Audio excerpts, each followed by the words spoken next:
BX1+. Le face-à-face. Faut-il plus ou moins de tours dans le paysage urbain bruxellois? L'avantage des tours, c'est qu'elles libèrent de l'espace au sol. Le désavantage pour certains, c'est qu'elles nuiraient au paysage. Alors, est-ce qu'on verra plus d'immeubles de grande hauteur à Bruxelles dans les décennies qui viennent? On en débat avec nos invités dans un instant. Ce débat, il ne vient pas de nulle part, Émilie Eckhoff. Il s'appuie sur des projets qui existent déjà et surtout sur des débats qui ont été provoqués par plusieurs plans d'aménagement directeurs. Oui, un PAD, comme on dit, c'est un outil de la région donc, qui lui permet de réaliser des projets d'aménagement du territoire qu'elle estime stratégiques en dérogeant à certaines règles urbanistiques. Par exemple, une tour de logement peut être construite grâce à un PAD dans une zone industrielle ou une tour de plusieurs étages, là où le règlement régional d'urbanisme les limite. Alors, il y a une dizaine de ces plans d'aménagement directeur à Bruxelles et certains font effectivement débat. On peut penser par exemple au PAD Herman de Brou qui entend faire disparaître le viaduc, le PAD Josaphat qui vise à transformer la friche de l'ancienne gare de triage en quartier durable, ou encore le PAD Loi qui a fait couler beaucoup d'encre. Ce plan d'aménagement directeur qui visait à renforcer la présence de logements et de commerces dans le quartier européen via la construction de 14 tours qui a provoqué une levée de bouclier des comités de riverains. 14 tours, dont 5 culminant à 120 mètres. Alors, deux inquiétudes reviennent souvent du côté des riverains par rapport aux différents plans d'aménagement directeur. D'un côté, la bétonisation d'espaces verts et de l'autre, la hauteur justement des tours prévues. Alors, il faut tout de même rappeler que Bruxelles possède déjà des sortes de gratte-ciel. On peut penser à la tour des finances, à l'Upside ou encore la tour Rogier. Et la tour la plus haute, pour votre information, c'est la tour du Midi qui culmine avec ses 38 étages à 190 mètres. Voilà, on est encore loin de New York ou de Kuala Lumpur ou d'autres villes d'Asie. Merci beaucoup, Émilie Eckhoff. On va recevoir Stéphane Sonneville, c'est l'administrateur délégué d'Athénor. Athénor, c'est un promoteur immobilier qui a notamment construit la tour Upside à Tour et Taxi. On en parlera sans doute dans un instant. Et puis Gaëtan van Ganshoven, député bruxellois pour le mouvement réformateur. Je vais commencer avec vous, Gaëtan van Ganshoven, parce que vous avez publié une carte blanche ou un appel au gouvernement bruxellois pour qu'il mette un moratoire sur la construction des tours de logement. Ça veut dire que vous n'aimez pas les tours ? Il ne s'agit pas qu'on aime ou qu'on n'aime pas. On a voulu jeter un pavé dans la mare parce que depuis le vote du COBAT et donc l'émergence des nouveaux PAD, plans d'aménagement directeur, il y a un urbanisme de la confrontation qui s'est mis en place. Alors on peut comprendre que le gouvernement veuille reprendre la main sur les grands dossiers d'urbanisme, mais aujourd'hui, ce qu'on voit, c'est que un certain nombre d'orientations sont de plus en plus contestées, que les citoyens se sentent profondément mis devant le fait accompli, et que plutôt que de faciliter les choses, on voit aujourd'hui que le modèle de ville est contesté et qu'on ne parvient même plus à avoir un débat au Parlement et des réponses aux questionnements démocratiques qui se posent à ce sujet. C'est un problème. C'est quoi un urbanisme de la confrontation et c'est pourquoi on demande un moratoire? Si on demande un moratoire, ça veut bien dire que vous ne voulez plus de tours de logement dans les années à venir. Mais ce moratoire, c'est un titre, mais ce que nous voulons, c'est qu'on puisse véritablement avoir un débat sur comment on va urbaniser cette ville dans les années qui viennent. Oui. C'est-à-dire que le Parlement puisse réellement être impliqué, qu'on puisse, au départ des réflexions, associer toute une série d'acteurs qui, aujourd'hui, n'ont d'autre possibilité que d'aller vers des recours qui sont une solution perdant-perdant pour l'ensemble des acteurs. Stéphane Sonneville, donc d'Athénor. Pourquoi est-ce que c'est intéressant d'avoir des tours dans une grande ville ? Alors, de toute façon, on peut parler de tours, mais il faut bien savoir que c'est un chapitre d'un livre qui s'appelle La densité. Et c'est bien sûr d'abord de densité qu'il faut parler. La tour, ce n'est qu'un outil qu'on peut placer à certains moments, dans certaines conditions, pour aménager une partie de la densité. La densité, la mixité, on n'y coupera pas. C'est une donnée qui résulte de la croissance démographique et surtout de l'aspiration aussi au mieux-être d'une ville qui est de plus en plus peuplée et aussi de plus en plus encombrée avec les voitures, car il faut bien sûr intégrer, quand on parle des tours, toutes les dimensions que comporte la tour, pas uniquement urbanistique, mais écologique. Oui. C'est quoi l'avantage d'une grande tour, où on peut mettre des dizaines, voire des centaines de logements, par rapport à des immeubles de taille plus modeste? C'est quoi? C'est que ça occupe moins de place au sol? Il y a essentiellement deux avantages.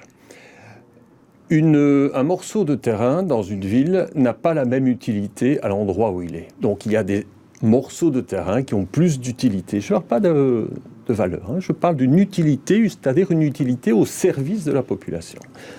Un morceau de terrain près d'une gare a plus de valeur, a plus, alors je me contredis moi-même, mais a plus d'utilité.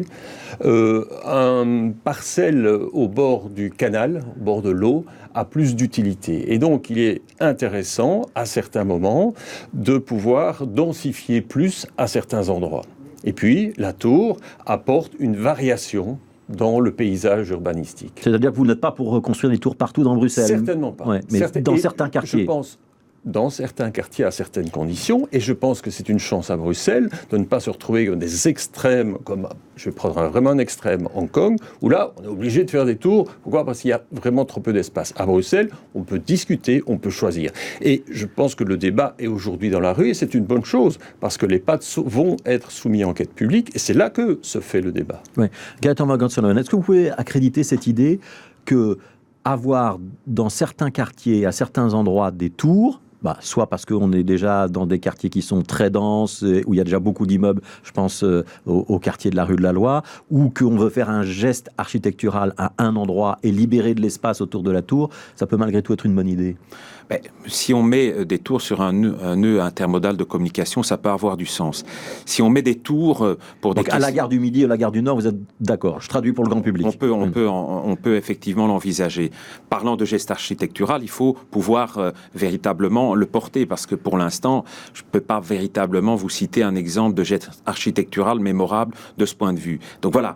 Donc je crois que cette question de la tour doit être objectivée. Et si on veut éviter ce rejet qui commence à se marquer très fort dans la population, il faut justement objectiver ces questions et faire en sorte que les PAD soient discutés avec les associations, avec les habitants, avec l'ensemble des parties prenantes, les communes également, dès l'entame de la réflexion. Aujourd'hui, on attend l'avant-veille des enquêtes publiques pour faire un pseudo-débat. C'est pas la bonne solution. Est-ce que vous reconnaissez malgré tout que c'est dans les compétences, les objectifs qu'on pourrait assigner à la région bruxelloise, d'avoir une maîtrise de l'urbanisme et aussi de pouvoir avoir une conception et des plans à long terme sur le développement architectural?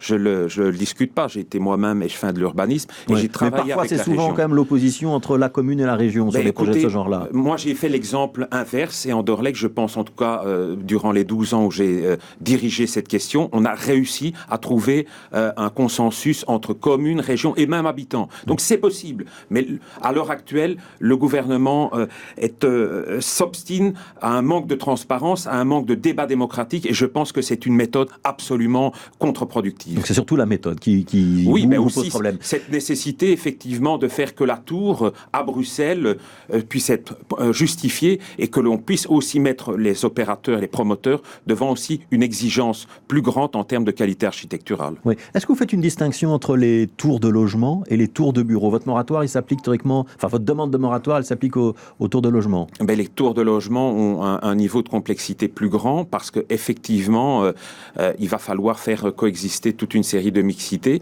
et donc cela pose aussi des questions plus complexes et donc encore une fois, la question de la tour doit faire l'objet d'un véritable débat comme la question de la densité et malheureusement à Bruxelles, nous n'avons pas eu l'occasion de mener ce débat à fond et je le regrette. Alors Stéphane Sonneville, je me retourne vers vous. Vous êtes donc le patron d'Athénor qui a fait cette très grande tour que tous les Bruxellois connaissent, qui est la tour Upside le long du canal. C'était un sacré pari.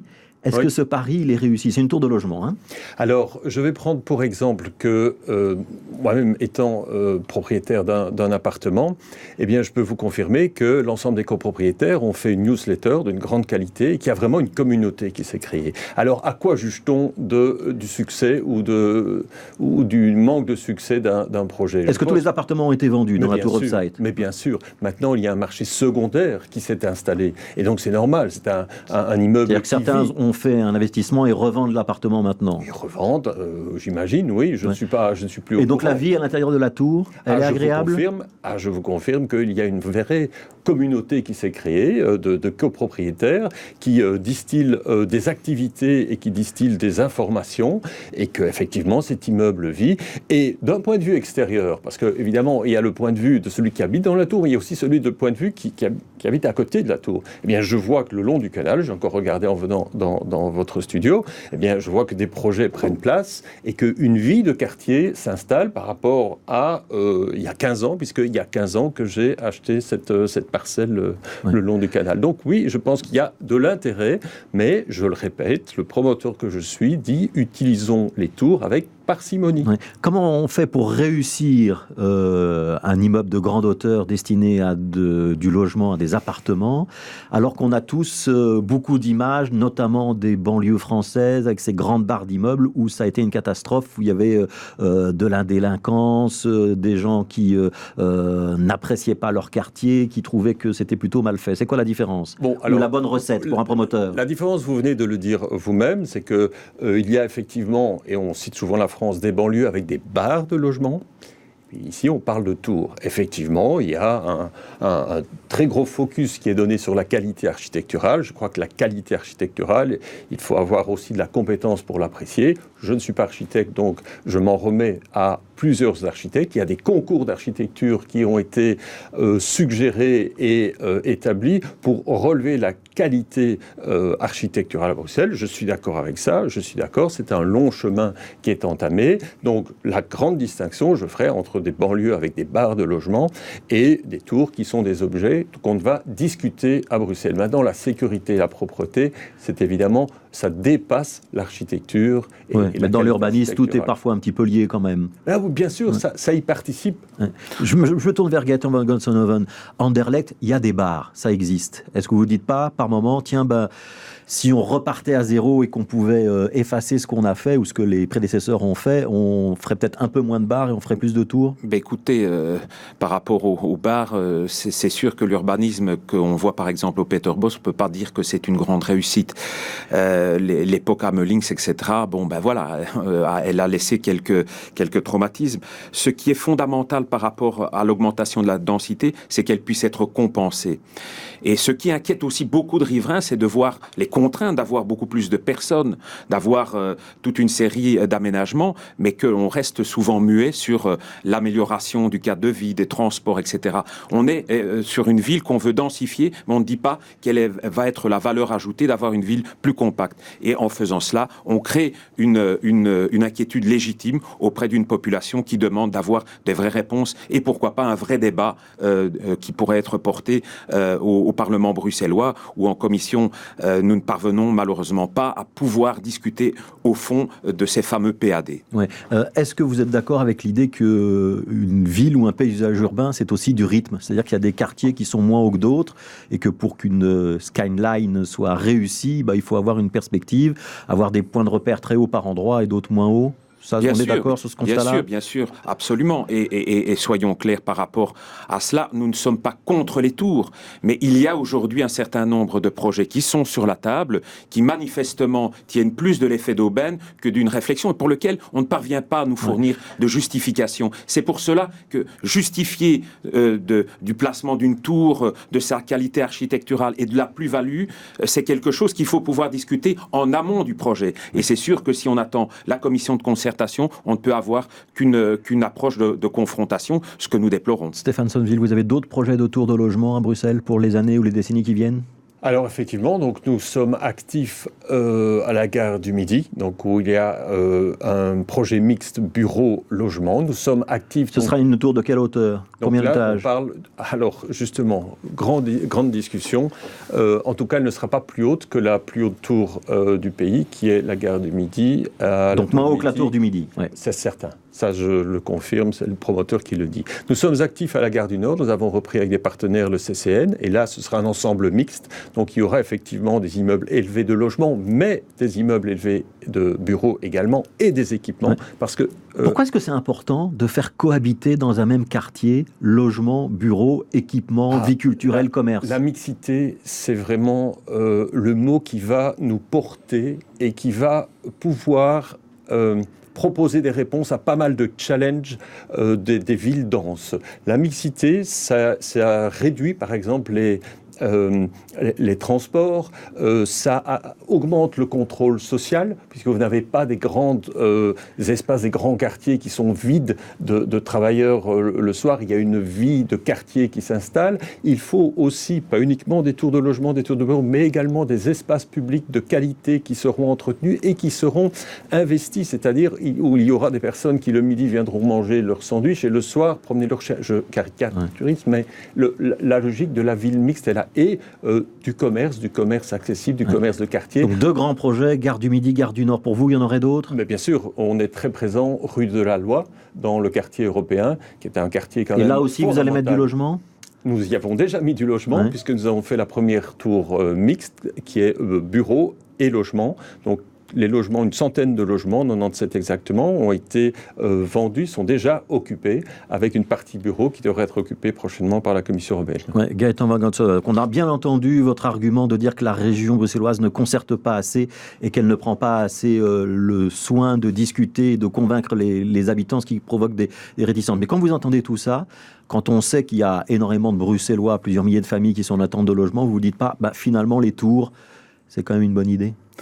Mais écoutez, si l'ambition était de loger tout le monde en des tours, voilà, c'est une vision à tout le moins étriquée de la réalité. Qui plus est, on voit que l'augmentation démographique se passe quand même de façon beaucoup plus mesurée que ce qu'on pouvait imaginer. Je ne pense pas qu'abdiquer la qualité de vie est un moyen de répondre aux enjeux bruxellois.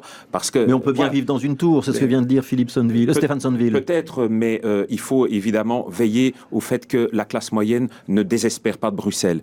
Et pour cela, il faut entrer en dialogue avec les personnes, comprendre quelles sont leurs inquiétudes, qui sont parfois et souvent légitimes, et aussi pouvoir dialoguer avec des organismes régionaux comme la CRD, qui, par exemple, sur le pas de Ninove, est extrêmement critique. Aujourd'hui, si nous avons posé cette question du moratoire, c'est que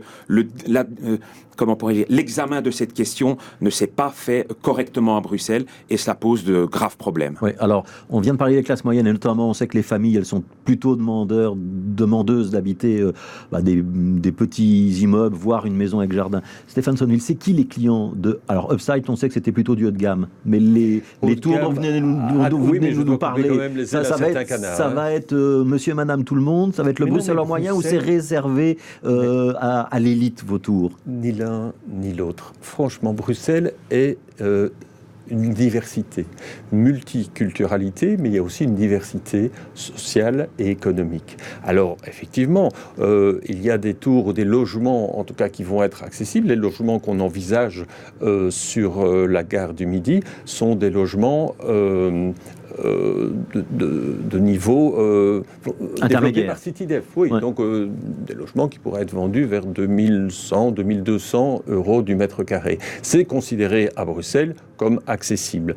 La tour Upside, revenons sur Terre, elle a été vendue à 3000, 3200 en moyenne par mètre carré. Et ce n'est pas les chiffres qu'on lit et les fantasmes. Il y a des immeubles qui ne sont pas des tours, qui sont beaucoup plus chers dans d'autres communes de la région. Donc, tour et riche, ça n'est pas synonyme. Donc, il faut vraiment écarter ces deux mots et regarder d'une manière différenciée. Ouais, mais une famille projet. Avec enfants, par contre, elle n'a pas comme premier réflexe d'aller dans une tour. Mais je pense qu'une famille avec enfants a déjà du mal de se loger à Bruxelles, que ce soit dans une tour ou pas dans une tour. Une dernière question à l'un et à l'autre. Est-ce qu'on n'a pas un peu manqué d'ambition aussi? Vous parliez du geste architectural tout à l'heure. Est-ce qu'on n'a pas manqué un petit peu d'ambition globalement à Bruxelles pour le logement, pour les bureaux, dans la qualité architecturale des projets? Alors, est-ce qu'il faudrait être plus strict? Je vais vraiment être 100% concentré sur le présent et l'avenir. Et ce qui est fait peut être réparé. Par exemple, le quartier Nord est en train d'être réparé de sa monofonctionnalité et de sa banalité architecturale. Donc, il y a moyen tellement... Donc, vous nous promettez que les prochains projets d'Athénor, ça, je vais être un petit peu trivial, ça aura de la gueule. Franchement, l'énergie est là pour le faire, en tout cas. Oui. Moi, ce qui m'a toujours fait bisquer, c'est que d'entendre des promoteurs m'expliquer qu'à Bruxelles, on pouvait faire des projets médiocres parce que voilà, le prix du mètre carré n'était pas suffisamment élevé.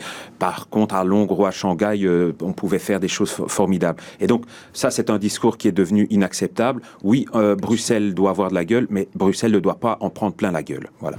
Ce sera le mot de la fin. Merci beaucoup, Gaëtan Van Godsonhoven, donc député régional bruxellois pour le mouvement réformateur qui demande un moratoire sur la construction des tours de logement dans les différents PAD lancés par la région, et Stéphane Sonneville, le patron d'Athénor, donc promoteur immobilier, qui a notamment réalisé la tour Upcycle et qui vient de nous parler de ses futurs projets, notamment près de la gare du Nord et de la gare du Midi. Merci à tous les deux.